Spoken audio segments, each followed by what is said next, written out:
வணக்கம், இது crime time. நான் பாலவேல் சக்கரவர்த்தி. தமிழ்நாடு விளையாட்டு பல்கலைக்கழக மாணவியை கர்ப்பமாக்கி கருவை கலைக்கும் முயற்சியில் அவர் பரிதாபமாக உயிரிழந்துள்ளார். மாணவியை ஏமாற்றிய பேராசிரியர் இதே போன்று பலரிடம் காதல் லீலைகளை காட்டியிருப்பது அம்பலமாகியுள்ளது. மாணவியின் உயிரிழப்புக்கு நியாயம் கிடைக்குமா? திருமணம் செய்வதாக ஆசை வார்த்தை கூறி மாணவியை ஏமாற்றி கர்ப்பமாக்கிய உதவி பேராசிரியர் கடந்த மாதம் வேறொரு பெண்ணை திருமணம் செய்துள்ளார்.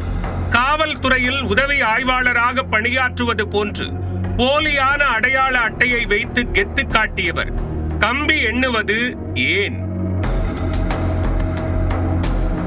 சென்னையை அடுத்த வண்டலூர் மேலக்கோட்டையூரில் தமிழ்நாடு உடற்கல்வியியல் மற்றும் விளையாட்டு பல்கலைக்கழகம் உள்ளது.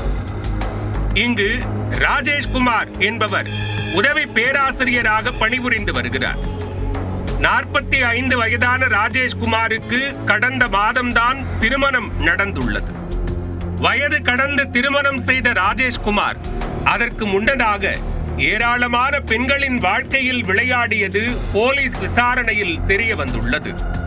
விளையாட்டு பல்கலைக்கழகத்தில் படித்து வந்த 23 வயதான மாணவியிடம் திருமணம் செய்வதாக ஆசை வார்த்தை கூறி அவரை கர்ப்பமாக்கி இருக்கிறார்.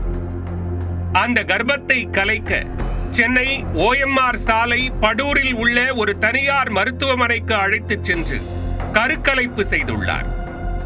சிறிது நேரத்தில் மாணவி சுயநினைவை இழந்த நிலையில் மருத்துவமனை நிர்வாகம் அருகில் உள்ள கேளம்பாக்கம் காவல் நிலையத்திற்கு தகவல் தெரிவித்துள்ளனர். மாணவியை தனியார் மருத்துவமனையில் இருந்து மீட்டு சென்னை ராஜீவ்காந்தி அரசு மருத்துவமனைக்கு போலீசார் அழைத்துச் சென்றனர்.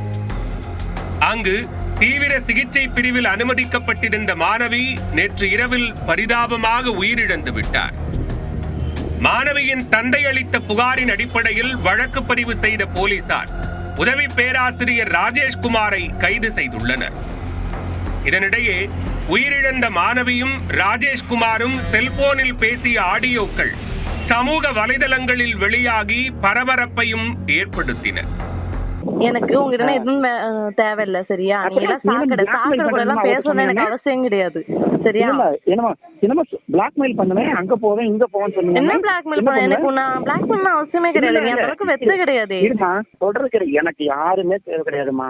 எனக்கு யாரும் நீ தேவையில்லை. இங்க பாரு, உன்னை பத்தி நிறைய விஷயம் தெரியும். எனக்கு சத்தியமா பேச கோவம் தான் வருது. எனக்கு ஒண்ணுமே தெரிய வேணாம். சலானுங்க உங்களால அனுப்ப முடியுமா முடியாதா? இல்ல என்ன பண்ண முடியுமா முடியுங்க. சோ பண்ணுங்க.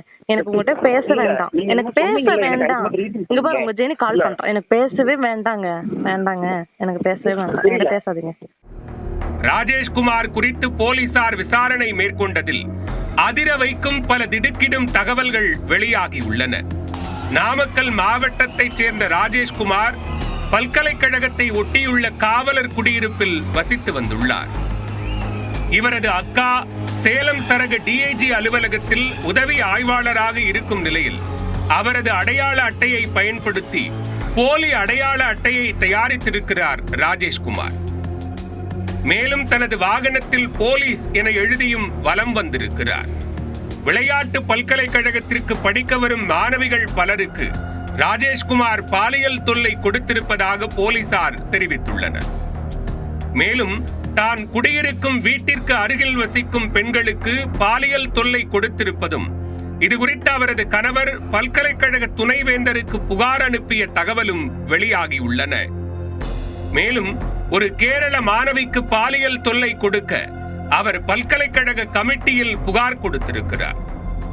விளையாட்டு வீரர்களுக்கு அரசு வேலை கிடைக்க ஃபார்ம் 3 என்ற சான்றிதழ் தேவைப்படுகிறது.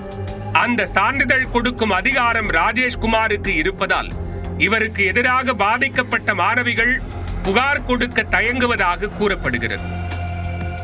பல பெண்களின் வாழ்க்கையை சீரழித்து ஒரு பெண்ணின் இறப்புக்கு காரணமாக இருந்த உதவி பேராசிரியர் ராஜேஷ்குமாருக்கு கடுமையான தண்டனை வழங்க வேண்டும் என்பதே பாதிக்கப்பட்டவர்களின் எதிர்பார்ப்பாக உள்ளது.